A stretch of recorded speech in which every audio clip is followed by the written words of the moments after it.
सध्याच्या काळात जिथे प्रत्येकालाच ओव्हरनाईट सगळ्यांपर्यंत पोहोचायचंय, कॅमेऱ्यासमोर यायचंय, काहीतरी करून दाखवायचंय. पण हे सगळं किती घातक आहे, कारण आता सध्या सगळ्यांच्याच हातात मोबाईल फोन आहे आणि प्रत्येकाला सगळ्यांपर्यंत पोहोचायचंय. पण हे घातक आहे, स्पेशली लहान मुलांसाठी, जे शाळेत जाणारी मुलं आहेत त्यांच्यासाठी हे एक्सपोजर किती घातक आहे. आणि काहीशी अशाच अर्थाची स्टोरी असलेली मी एक फिल्म पाहिली युट्यूबवर, जिचं नाव आहे परिहूम आहे.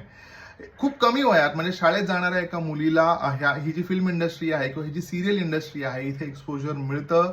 आणि एक प्रोजेक्ट केल्यानंतर हे कसं सगळं ग्लॅमर आपल्या डोक्यामध्ये एक वेगळंच जग निर्माण करतं आणि तिला कुठल्या कुठल्या गोष्टींमधनं मग जावं लागतं. स्पेशली पेरेंट्स कसे तिच्याकडे एक इन्कम म्हणून पाहू लागतात, एक इन्कम रिसोर्स म्हणून पाहू लागतात आणि त्यातनं काय काय समस्या उद्भवतात.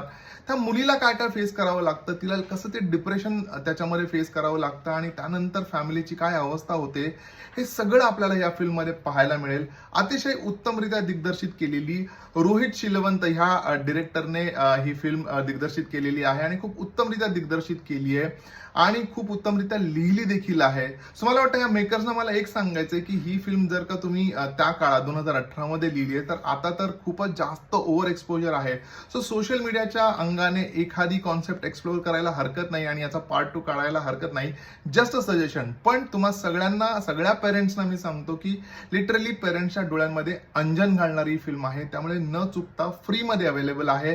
युट्यूबवर जाऊन ही फिल्म नक्की पहा आणि कशी वाटली मला नक्की कॉमेंट करून सांगा. माझा रिव्ह्यू आवडला असेल तर लाईक करा, शेअर करा. आपण भेटूया पुढच्या रिव्ह्यू मध्ये. तोपर्यंत स्टे ट्यून्ड.